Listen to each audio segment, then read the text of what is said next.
for this clip, guys, let's talk about oogenesis. Now, in the last clip, or clip before, we talked about spermatogenesis, which was the production of the sperm. In this case, we're going to talk about oogenesis, which is the production of the eggs. Now, in order to understand oogenesis, we're going to have a look, first of all, at ovarian follicles.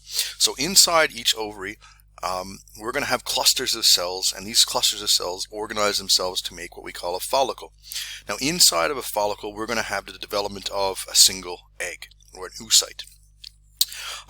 These follicles will start off quite small and a little bit not quite organized, and as they develop, they become more organized, and finally they turn into a mature follicle, which we call a Graafian follicle.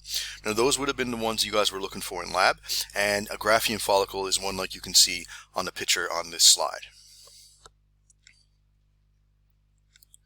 So, the process of oogenesis is the formation of an egg cell.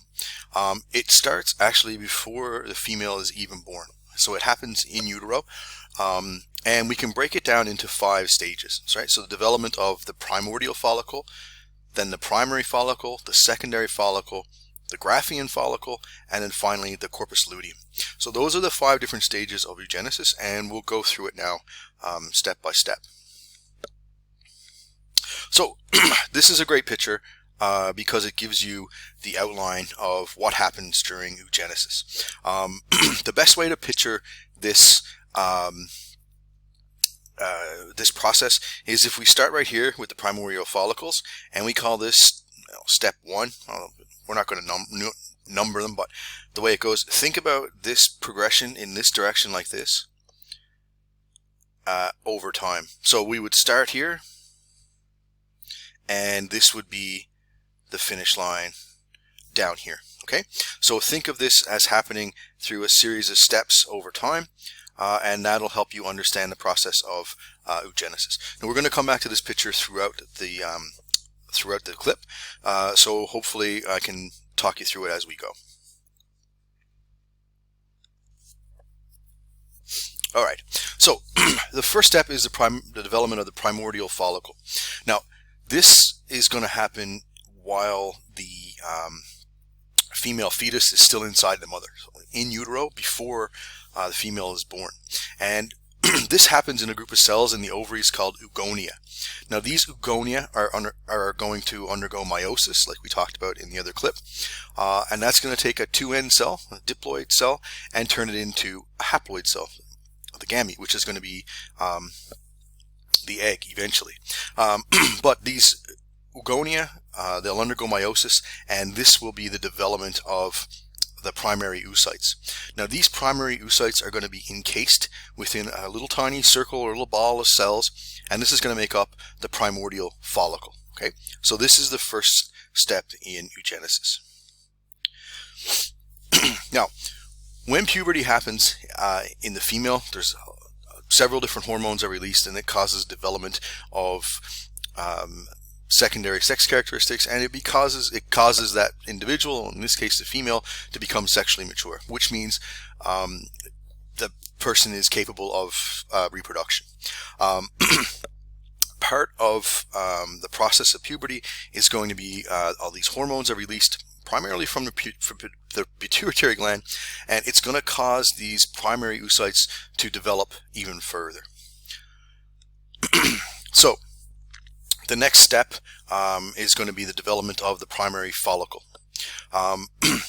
After female has gone through puberty, once a month, release of hormones, increase in hormone levels, will cause the primordial follicles to develop into primary follicles.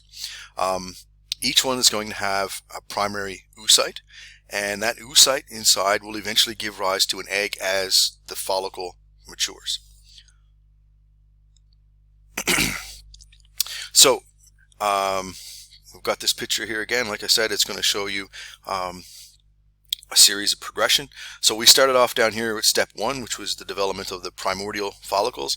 Then we moved into step 2, which would be somewhere along here, which is going to be development of the the primordial follicle and the primary follicle. And step 3, which we're going to be right here, is going to be the development of the secondary follicle.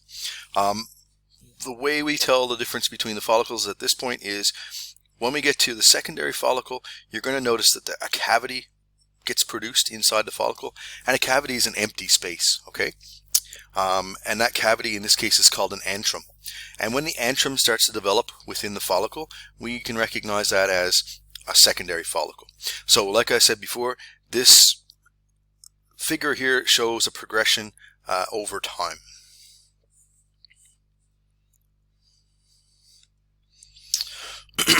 Okay, so as time progresses, the secondary follicle is going to turn into a fully developed mature follicle, which we refer to as a Graafian follicle. Okay, have a look down here in the picture, and here's our Graafian follicle right here. So we watched it from development all the way through maturation, and finally we get down here to a mature Graafian follicle. Now the egg inside here, the oocyte, is mature, it's viable, and it's ready to be released. Okay, and that's going to be the next step in this process. So if we go from the Graafian follicle, where we have our mature egg, the next step is ovulation. Ovulation happens when the Graafian follicle fuses with the wall of the ovary, and the wall of the ovary ruptures, and it allows the oocyte to exit the ovary. Okay, generally we get only one Graafian follicle matures and releases at a time, but if you know anybody who's got a twin brother and sister, or they're twins, or they don't look exactly alike, then we can have cases definitely of more than one Graafian follicle releasing an egg. So ovulation happened more than once.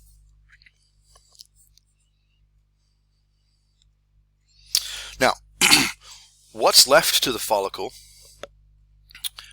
So if we look at this tissue right here, what's left inside of the ovary after the egg leaves during ovulation is a bunch of cells that develop into a structure called the corpus luteum.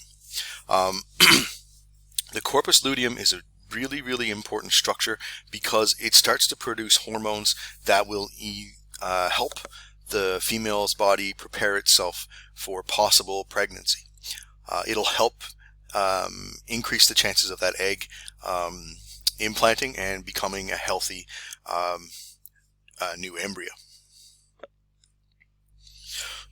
So if the oocyte's released, it gets cut up by the fallopian tubes and brought down into the uterus. If it's not fertilized, what will happen is the corpus luteum will start to break down. Once it breaks down, it stops producing those hormones. So if those hormones aren't produced, then the body doesn't have the support for the pregnancy. It didn't get fertilized. It doesn't need to spend all of the extra energy that it would to get ready for a pregnancy. So the corpus luteum breaks down and the pregnancy doesn't happen. If fertilization does occur, then the corpus luteum will continue to secrete hormones, estrogen and progesterone. Not only that, it'll also start to produce another hormone called human chorionic gonadotropin hormone, just usually called HCG, and that will support the corpus luteum, which then will continue to release the hormones that support the body in getting ready for pregnancy. So that's a quick look over oogenesis.